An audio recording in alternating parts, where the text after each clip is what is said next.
Hi, I'm Dr. Vikram, General Surgeon and Assistant Professor. Strength series வந்து யூடியூப்பில் அப்படியே கொஞ்சம் கொஞ்சமாக போயிட்டுருக்கு. அப்பப்போ வீடியோ அப்டேட் பண்ணிகிட்டே இருப்பேன் நான். ஸோ அது கூட சேர்த்து இன்னொரு சீரிஸ் ஆட் பண்ணலாம்னு சொல்லிட்டு யோசித்தேன். என்னென்னா அவள் டெய்லி ஹேபிட்ஸில் என்னெல்லாம் வந்து வெரி கவுண்டர் ப்ரொடக்டிவாக இருக்குது அப்படின்னு சொல்லிட்டு நம்ம பார்க்குறோம். இன்றைக்கி என்ன பார்க்கலாம் அப்படின்னம்னா, நம்ம வீட்டில் சும்மா உட்காந்துருக்கும்போது ஸ்நாக்ஸுக்கு க்ரேவ் பண்ணிகிட்டே இருப்போம். அது எதனால் அப்படின்னு சொல்லிட்டு பார்ப்போம். Even though when we are not hungry, but நம்ம சாப்பிட்டோம்னா கொஞ்சம் இந்த ஸ்நாக்ஸ் சாப்பிட்டோம் அப்படின்னம்னா கொஞ்சம் கம்ஃபர்ட்டாக ஃபீல் ஆகும் அப்படின்னு சொல்லிட்டு ஒரு சாட்டிஸ்ஃபேக்ஷன் இருக்கும். ஸோ அது ஏன் அப்படின்னு சொல்லிட்டு பார்ப்போம். இது வந்து என்னென்னா, ஒரு நம்ம பிரைன் வந்து is playing little tricks on us. அதை வந்து நம்ம கவுண்டர் பண்ணணும். ஸோ அதுக்கு என்ன பண்ணலாம் அப்படிங்கிறத பார்ப்போம். ஃபஸ்ட்டு மெக்கானிசம் என்னென்னு பார்ப்போம், and then how to counter it அப்படிங்கிறதையும் பார்ப்போம். மெக்கானிசம் என்ன அப்படின்னா, நம்ம சும்மா உட்காந்துருக்கும்போது ஒரு சப்ஆப்டிமல் ஸ்டிமுலஸ் வந்து பிரெயினுக்கு இருக்கிறது கம்மியாகிட்டே வரும். எப்போவுமே ஒரு சப்ஆப்டிமல் ஸ்டிமுலஸ் இருந்துச்சு அப்படின்னா, மீன்ஸ் கொஞ்சம் வந்து ஒரு எக்ஸைட்டடாக மூளை கொஞ்சம் பிரெயின் வந்து கொஞ்சம் எக்ஸைட்டடாக இருந்துச்சு அப்படின்னா இட் வில் பர்ஃபார்ம் பெட்டர். சரியா?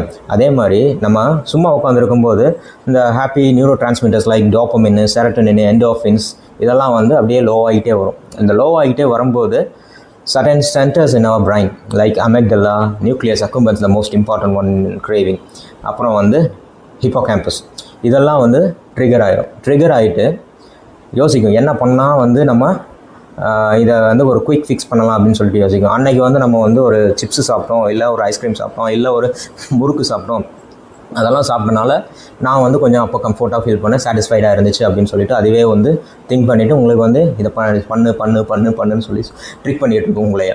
ஸோ கிளினிக்கலாக பார்த்தோம் அப்படின்னம்னா இந்த சேம் பிரைன் சர்க்யூட் தான் ட்ரிகர் ஆகிட்டு சடனாக texting your toxic ex feels like a great idea until it is not. Back of our mind வந்து சாப்பிடுன்னு சொல்லிகிட்டே இருக்கும். ஸோ இதை பண்ணால் நம்மளுக்கு வந்து கம்ஃபர்ட்டாக இருக்கும், நீ அதை வந்து பண்ணுன்ட்டு. ஸோ இதை வந்து நம்ம கவுண்டர் பண்ணணும். எப்படி கவுண்டர் பண்ணலாம் அப்படின்னா, நம்ம ஸ்ட்ரென்த் ட்ரைனிங் பண்ணும்போது, ரீட் பண்ணும்போது, ஏதாவது நியூ ஸ்கில்ஸு லேர்ன் பண்ணிகிட்டு இருக்கும்போது அந்த happy neurotransmitters like dopamine, serotonin, endorphin, endocannabinoids இதெல்லாம் நிறையா இருக்குது. அதெல்லாம் வந்து ஒரு எப்போவுமே கொஞ்சம் ஒரு சப்ஆப்டிமல் லெவலில் இருந்துக்கிட்டே இருக்கும் பிரைனில். ஸோ அதை வந்து நம்ம ஒரு டெய்லி ஹேபிட்ஸில் கொண்டு வந்தோம் அப்படின்னம்னா இந்த கிரேவிங்கை வந்து நம்ம கவுண்டர் பண்ணலாம். என்னென்ன? Strength training like cardios, brisk walk in the sun, reading, learning a new skill, playing a game, இதெல்லாம் பண்ணோம் அப்படின்னம்னா அப்பப்போ நம்மளுக்கு வந்து கம்மியாகிற இந்த டோபமின் எல்லாம் கம்மியாகாமல் ஒரு சப்ஆப்டிமல் லெவல் அப்படியே நம்ம மெயின்டைன் பண்ணிகிட்டு இருந்தோம் அப்படின்னம்னா we won't get any cravings. Thank you guys. Bye-bye.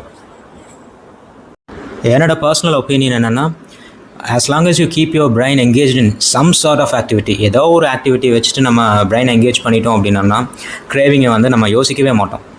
So ஒரு சின்ன ரைட் போயிட்டு வரலாம், வேறு யார்கிட்டயாச்சும் ஃப்ரெண்ட்ஸ்கிட்ட கால் பண்ணி பேசிகிட்டு இருக்கலாம், ஏதாவது ஒன்று பண்ணோம் அப்படின்னம்னா craving we can avoid the craving. யூஸ்வலாக எனக்கு எப்போ கிரேவிங் வரும் அப்படின்னம்னா, தேட்டர்டேயில் ஒரு கேஸ் முடிச்சுட்டு இன்னொரு கேஸ் பண்ணுறப்போ கொஞ்சம் டைம் இருக்கும். அந்த டைமில் டீயும் உடையும் சாப்பிட்றது தான் எனக்கு கொஞ்சம் கிரேவிங்காக இருக்கும். அதாவது I don't feel much of a craving for anything like sugars, anything like that. See you guys.